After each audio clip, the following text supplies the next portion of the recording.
वहाँ की लाइफ़ पर, वहाँ के पॉलिटिकल इस तरह का जो पॉलिटिकल ऑर्डर आया है कि केवल जर्मन लैंग्वेज यहाँ पर पढ़ाई जाएगी। इसके बाद यहाँ कोई फ्रेंच लैंग्वेज नहीं पढ़ाई जाएगी फ्रांस के दोनों डिस्ट्रिक्टों में। तो उसका क्या इफ़ेक्ट पड़ता है? Welcome to KR Infology because clarity sparks knowledge. Yes, today's topic is the last lesson. तो आज का हमारा टॉपिक है the last lesson. This is the actually this is the first lesson in flamingo class 12th है। तो flamingo जो text book है ये लास्ट लेसन होकर ये जबकि पहला लेसन है। अब इसमें लास्ट लेसन इसलिए रखा गया इसका नाम क्योंकि टीचर के द्वारा अपनी विदाई से पूर्व, अपने जाने से पूर्व, स्कूल से ट्रांसफ़र होने से पूर्व आखिरी बार पढ़ाया गया, इसीलिए इस लेसन का नाम रखा गया है। And this lesson is written by the last lesson is written by Alphonse ड्रोडेट। तो बहुत ही अच्छी कहानी है, जिसमें बहुत अच्छा मैसेज देने की कोशिश की गई है, ख़ासकर उन बच्चों के लिए जिनको जो आज का काम कल के लिए छोड़ते हैं, पढ़ाई पे ध्यान नहीं देते हैं। तो this lesson is very, very important for only for those students who are careless study, ठीक है? एंड यहाँ पर हम पढ़ेंगे at first what is the background and context of this lesson. It is called the last lesson titled it. इसमें सबसे पहले हम देखते हैं द स्टोरी जो है एक फ्रांस में यानी सेट की गई है फ्रांस के परिप्रेक्ष्य में during the Franco Friesian war. यानी फ्रेंको और यानी फ्रांस का और फ्रिशियन का वॉर चल रहा है, युद्ध चल रहा है। उस समय इस कहानी को सेट किया गया है, ये इसका सीन है। और Germany order that French language would be replaced by German in schools of Alsace and Lorraine. तो ये नोटिस बोर्ड है, यहाँ पर आप देख रहे होंगे ये नोटिस बोर्ड लगा है। और इस नोटिस बोर्ड पर जो है जर्मनी ने क्या लगा रखा है, जर्मनी ने फ्रांस के 2 डिस्ट्रिक्ट्स जो हैं जीत लिए गए। यानी 2 districts of France one by Germany, Alsace and Lorraine, ठीक है? ये 2 डिस्ट्रिक्ट हैं अल्सास और लॉरेन जो हैं, दोनों डिस्ट्रिक्ट जो हैं जर्मनी ने जीत लिए हैं। इसीलिए वहाँ पर वो ऑर्डर जो है फ्रांस पर ही दिखाई देगा। सारे लोग पढ़ रहे हैं क्योंकि वॉर की सारी न्यूज़ हैं, सारी खबरें, क्या घटना घटित करी, हुई क्या नहीं हुआ, तो ये सारी चीज़ें वहाँ पर देखने को मिलती हैं। इसीलिए जो सारे लोग यहाँ पर इकट्ठे करके इसको देख रहे हैं, फिर से आपकी समझ में आ जाएगा। ठीक हो गया? अब नेक्स्ट है इसमें इस तरह की चीज़ें हैं, तो ये कहानी ये मैं पूरी स्टोरी इसमें पढ़ाऊँगा नहीं, बस इसका एक सार, एक सारांश, एक दिशा निर्देश, इंस्ट्रक्शन इस तरह की चीज़ें जो होती हैं, जो आपको गाइड करेंगी कहानी को पूरी तरह समझने में। This political order affects the life of an ordinary boy and A ordinary teacher. लेकिन इसकी बैकग्राउंड अगर इस कंटेक्स्ट में हम देखें तो जर्मनी ने जब 2 डिस्ट्रिक्ट्स जो अल्सास और लॉरेन को जब दोनों दोनों को जीत लिया फ्रांस के, तो वहाँ की लाइफ पर, वहाँ के पॉलिटिकल इस तरह का जो पॉलिटिकल ऑर्डर आया है कि केवल जर्मन लैंग्वेज यहाँ पर पढ़ाई जाएगी। इसके बाद यहाँ कोई फ्रेंच लैंग्वेज नहीं पढ़ाई जाएगी फ्रांस के दोनों डिस्ट्रिक्टों में। तो उसका क्या इफ़ेक्ट पड़ता है? उसका क्या इफ़ेक्ट हुआ, क्या प्रभाव पड़ा, ये जो पॉलिटिकल ऑर्डर आया था? और वहाँ के स्कूलों पर क्या प्रभाव पड़ा? वहाँ के जो बॉय यानी स्कूल के स्टूडेंट हैं, जो सामान्य तौर पर जो टीचर हैं, उन पर क्या प्रभाव पड़ा? यानी यहाँ पर हमें देखने को मिलेगा by this political order affects the ordinary boy या स्टूडेंट्स, ऑर्डिनरी टीचर या टीचर्स। और उसके बाद schools, those schools which are in Alsace and Lorraine, यानी दोनों डिस्ट्रिक्टों में जो स्कूल्स हैं उन स्कूलों पर क्या प्रभाव पड़ा, ये सारी चीज़ें यहाँ पर देखने को, फ़र्क क्या पड़ता है इसी चीज़ को यहाँ पर पढ़ते हैं, इसी के कंटेक्स्ट में ये सारी चीज़ें बताई। तो नेक्स्ट चलते हैं फ्रेंच कौन है। सबसे पहले हम फ्रेंच को जानते हैं। फ्रेंच एक स्टूडेंट है। कौन है फ्रेंच? फ्रेंच एक स्टूडेंट है जो जिसने ये खुद लिखा है, अल्फोंसे डोडेट का नाम लिखा हुआ है। तो वह बहुत ही, और फ्रेंच किस तरह का लड़का है, वह बहुत ही केयरलेस है और स्टडीज़ यानी पढ़ाई से वो हमेशा डरता है। पढ़ाई की तरफ उसका ध्यान नहीं होता। केयरलेस लड़का है। More interested in freedom than books, यानी उसे किताबों से ज़्यादा अच्छा क्या लगती है, आज़ादी अच्छा लगती है, इसमें उसका इंटरेस्ट है, फिर और बुक्स में उसका इंटरेस्ट नहीं है। तो थोड़ा-सा संक्षेप में आप जान लिए होंगे, ठीक है? तो इस तरह का है। अब दूसरा जो है वहाँ पे जो टीचर हैं, एम. हेमल जो हैं, उनका ज़िक्र आया है इसमें। ये इस कहानी के क्या हैं, नायक हैं, ठीक है? प्रोटैगनिस्ट हैं। तो हेमल टीचर जो हैं वो बहुत ही स्ट्रिक्ट हैं और बहुत ही डिसिप्लिन्ड हैं, बहुत ही डिसिप्लिन में रखना चाहते हैं, सारे बच्चे उनसे डरते हैं डिसिप्लिन के नाम पे। बट लेकिन अगर अंदर से उन्हें देखा जाए, बहुत ही इमोशनल टाइप के व्यक्ति भी हैं। वो हमें तब पता चलता है व्हेन वी न्यू, यानी व्हेन डिड वी नो, ठीक है? जब हम इन्हें कब जानते हैं, जब वो उनका बिदाई होती है, जब स्कूल पर बताया जाता है कि अब यहाँ फ्रेंच टीचर की ज़रूरत नहीं है, जर्मन टीचर आएगा, जर्मनी पढ़ाई जाएगी, क्योंकि जर्मनी के ये दोनों ज़िले अब जर्मनी के अधीन हो गई है। तो इस समय हमें उनका इमोशनल जो है, वो चीज़ें सारी देखने को मिलती हैं। Anyway go ahead. He realise से हैमेल जो है रियलाइज़ होता है। देखो कैसे रियलाइज़ होता है, देखो इस तरह के व्यक्ति भी हैं, वैल्यू ऑफ लैंग्वेज। उन्हें जो लैंग्वेज की जो मातृभूमि की जो लैंग्वेज जो है, एक अपनी जो मातृभाषा होती है, जो लैंग्वेज होती है, मदर टंग होती है, उसकी वैल्यू को वो समझते हैं। Only when it is about to taken away, यानी तब उन्हें रियलाइज़ होता है जब वो लैंग्वेज उनसे छीन ली जाती है। यानी फ्रेंच लैंग्वेज उनसे छीनकर अब जर्मन लैंग्वेज वहाँ पढ़ाई जाएगी, तब उन्हें मालूम होता है कि इस तरह की चीज़ें, उनको रियलाइज़ेशन होता है, समझते हैं कि इसकी वैल्यू क्या है, ठीक है? तो अब यहाँ पर जो है, यहाँ पर हम देखते हैं सीन फर्स्ट जो है, इसमें आप देख रहे होंगे इस दृश्य में, यानी फ्रेंच जो है, उसे ऑलरेडी वह लेट हो चुका है स्कूल के लिए। अब लेट क्यों हो चुका है, इस चीज़ को हम जानेंगे यहाँ पर, क्योंकि उसे कुछ कह रखा था। तो फ्रेंच को जब हैमेल जो टीचर थे, उन्होंने कहा था कि हम जो है पार्टिसिपल पर, यानी पार्टिसिपल जो ग्रामर के पार्टिसिपल का जो रूल होते हैं वर्ब के, उसके बारे में आपसे, उसके नियमों के बारे में, उसके बारे में जानकारी पूछेंगे। होमवर्क दिया था, लेकिन वो उसको तैयार करके नहीं लाया था, उसने वो पढ़ा ही नहीं था। और वो जो है अब क्या, इसलिए आगे देखते हैं। He wants to skip school and enjoy. उस दिन वह चाहता था कि आज स्कूल न जाऊँ, बल्कि आज का दिन मैं कहीं और बिताऊँ, नेचर के पास बैठकर। तो यहाँ पर जो है, ये हमें जो दिखाता है, this shows the casual attitude of children towards education. तो यहाँ पर लेकिन बाद में जब वो उससे होता है यार कि बाहर बैठ के क्या कर रहे हैं, वो क्रिश्चियन जो सोल्जर हैं, उनकी ड्रिलिंग दिख रहा है, उनका अभ्यास कर रहे हैं, तो दौड़ रहा, अच्छा लग रहा है, वो लग रहा है। लेकिन जब देर हो गई तो नोटिस बोर्ड पर बहुत सारे लोग खड़े थे, अभी हमने अर्लियर सीन में देखा। तो वह तब देखता है कि क्या बात है, तो स्कूल की तरफ वो भागते हुए जाता है, ठीक है? ये भागते हुए जाने का है। तो यहाँ पर जो इंटरप्रिटेशन, हम इसको इसको सीन पहले का जो इंटरप्रिटेशन है, उसको अगर हम समझने की कोशिश करें, तो ये से दिखाता है कि बच्चों का जो है casual attitude of children towards है, यानी एजुकेशन की तरफ उनका बहुत ही कैजुअल एक दृष्टिकोण रहता है। यानी वो थोड़ी बहुत ही शिक्षा के प्रति उनका एक केयर, यानी एक ध्यान होता है, और ज़्यादातर ध्यान उनका पढ़ाई के प्रति, एक बुक के प्रति नहीं होता है, ये हमें दिखाता है। क्योंकि वो इसी दिन पार्टिसिपल के रूल नहीं आए, यानी पढ़ाई पर ध्यान नहीं दिया, इसीलिए वो बाहर दिन बिताना चाहता है। उसे मालूम है वो बहुत स्ट्रिक्ट टीचर हैं, मेरी पिटाई होगी। तो इसीलिए वो स्किप करना चाहता है स्कूल को और बाहरी दिन गुज़ारना चाहता है। लेकिन बाद में भागते हुए जाता है स्कूल की तरफ। अब देखते हैं नेक्स्ट। अब देखो ये क्लासरूम का दृश्य है आपका। इस एक क्लासरूम है आपका, और किस तरह से आगे की तरफ आप देख रहे होंगे, सीन 2 है ये। सीन 2 में हमारा जो दृश्य होता है, तो पूरे क्लासरूम में बिल्कुल साइलेंस है। और जब वो क्लास में पहुँचता है हेमल, नहीं सॉरी फ्रेंच, तो वो देखता है कि यार आज तो कोई शोर-शराबा नहीं हो रहा है, ऐसा संडे के दिन होता है, आज आवाज़ नहीं आ रही है, कुर्सियों, डेस्कों की आवाज़ नहीं आ रही है, तो आखिर क्या है? और उसे उसे बड़ा आश्चर्य होता है। तो आश्चर्य होने के कारण वह जो है, जब धीरे-धीरे जब क्लासरूम में पहुँचता है, तो टीचर उसे डाँटता नहीं है। हेमल उसे स्ट्रिक्ट हैं, लेकिन उस दिन उसे डाँटते नहीं हैं, कहते हैं कि आओ हम तुम्हारे बिना ही शुरू कर रहे थे, लेकिन आए गए, अच्छा रहा।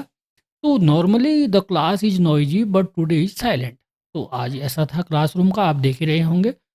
और इसमें जो है, village elders are sitting at the back benches. आप देख रहे होंगे आगे से जो है ये बच्चे बैठे हैं, और ये विलेज के एल्डर लोग जो हैं, ये पीछे की तरफ बैठे हुए हैं, आगे बच्चे बैठे हुए हैं। तो इसका मतलब है कि कुछ तो उसे बाद में रियलाइज़ हुआ कि यार कुछ तो है आज नयापन, आखिर क्या है? आज गाँव के लोग भी, सयाने लोग भी, जो गणमान्य व्यक्ति हैं, द ऑल वेयर, तो वो भी जो है सिटिंग जस्ट बैक बेंचेस, ठीक है? तो उनमें बैठे हुए हैं, तो आगे की तरफ बच्चे बैठे हुए हैं। तो ये देखकर उसे बड़ा अजीब-सा लगा। और नेक्स्ट है इंटरप्रिटेशन, अगर हम इसको इंटरप्रेट करें, तो this silence सिंबलाइज़ seriousness and courage. लेकिन सारी क्लास चुप है, बड़े लोग बैठे हुए हैं बैक बेंच के ऊपर, आगे की तरफ जो फ्रंट बेंचेज़ हैं उनमें बच्चे बैठे हुए हैं, तो आज क्या बात है? तो ये साइलेंस पूरी क्लास में जो साइलेंस है, ये इस चीज़ का सिंबल है, इसको सिम्बलाइज़ करती है कि आज कोई न कोई सीरियसनेस और कोई रिग्रेट वाली या कुछ न कुछ तो चीज़ है। जो सीरियस है, कोई बात सीरियस है और किसी चीज़ को रिग्रेट करने के लिए या कुछ न कुछ है। इस चीज़ का रियलाइज़ेशन यहाँ पर होता है, ये साइलेंस की वजह से। और यहाँ पर जो टर्निंग पॉइंट है, ये थर्ड सीन वाला जो थर्ड आता है, उसमें हमें टर्निंग पॉइंट देखने को मिलता है। अब टर्निंग पॉइंट क्या है, जैसे ही एम हिमेल अनाउंस करते हैं, हिमेल जो है अनाउंस करते हैं teacher this is your last French lesson. जब वो कहते हैं, तब वहाँ से सभी के चेहरे में, बच्चों के चेहरे में एक अजीब सा आश्चर्य टाइप का दिखाई देने लगता है। तो suddenly the whole atmosphere of the classroom changed. When the MHML teacher announced that this is your last French lesson, तो ये कहते हैं तो पूरा एक टर्न आ जाता है, एक परिवर्तन दिखाई देता है। अब क्या है इंटरप्रिटेशन, यानी इसको अगर हम समझाएँ तो at this moment French understand what he has lost. अब यहाँ पर फ्रेंच को समझ में आया। अब फ्रेंच यहाँ पर अंडरस्टैंड यानी फ्रेंच की समझ में अब आया कि आखिर मामला क्या है? क्यों कहा है ये लास्ट फ्रेंच लेसन? तो हमारा द लास्ट लेसन किसके लिए आया है? लास्ट फ्रेंच लेसन के लिए आया है, ठीक है? व्हाट ही हैज़ लॉस्ट, अब उसे समझ में ये भी आया कि उसने आखिर क्या चीज़ लॉस कर दी, क्या चीज़ खो दिया, ये अब उसकी समझ में आ रहा है। तो क्लियर हो गया? तो यहाँ पर जो है सीन 4 जो है, तो उसे मालूम अब ये लॉस हुआ, ये लॉस क्या हुआ मैं उसको थोड़ा बता देता हूँ। उसे पहली बार ये रियलाइज़ हुआ कि अब हमारे दोनों डिस्ट्रिक्ट हमारे नहीं रहे फ्रांस के, अब इन डिस्ट्रिक्टों पर जर्मनी का अधिकार हो गया। अब फ्रेंच की जगह जर्मन लैंग्वेज पढ़ाई और मैंने पढ़ाई के प्रति ध्यान नहीं दिया, हर चीज़ मैंने कल पर छोड़ दी और मैंने सारी अपनी मातृभाषा तक मुझे आज नहीं आती है, इसीलिए मैंने बहुत सारी चीज़ें क्या कर दी? लॉस कर दी, खो दी। तो इसका रियलाइज़ेशन उसको हुआ कि जब मुझे पढ़ाने वाला था तब मैंने पढ़ाई पे ध्यान नहीं दिया।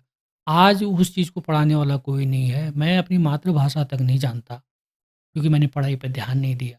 तो आज उसका रियलाइज़ेशन होता है कि मैंने जीवन में बहुत सारी चीज़ें खो दी। तो अब शीन फ़ोरमा अब हम देखते हैं कि हैमल टीचर जो है विद डेडिकेशन, पूरे डेडिकेशन से आज वो पूरा ज्ञान देना चाहते हैं बच्चों को, क्योंकि लास्ट दिन है उनका। पूरा डेडिकेशन यानी समर्पित भाव से, प्राइड से एंड पेन से, ये सारी चीज़ें उनके टीचिंग में हम देखते हैं।